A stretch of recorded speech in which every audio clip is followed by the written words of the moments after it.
Laundry, a necessary evil that none of us can avoid. But did you know that many of the top laundry detergent brands contain toxic or hazardous chemicals? Making your own natural laundry detergent is a safer and more cost-effective alternative. To make your own laundry detergent, you'll need 6 cups of washing soda, which we showed how to make in a previous episode, or you can just buy it at the store. You'll need 3 bars of natural soap cut into cubes. Today I'm using Kirk's brand, which is a coconut oil-based and hyperallergenic soap, and a food processor.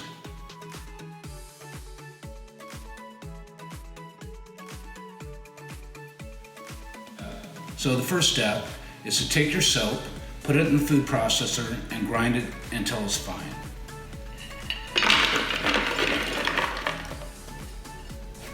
The next step is to add your washing soda and continue to grind until you've come to a fine powder. For a regular load of laundry in a top-loading washing machine, you want to use about 3 tablespoons of your detergent.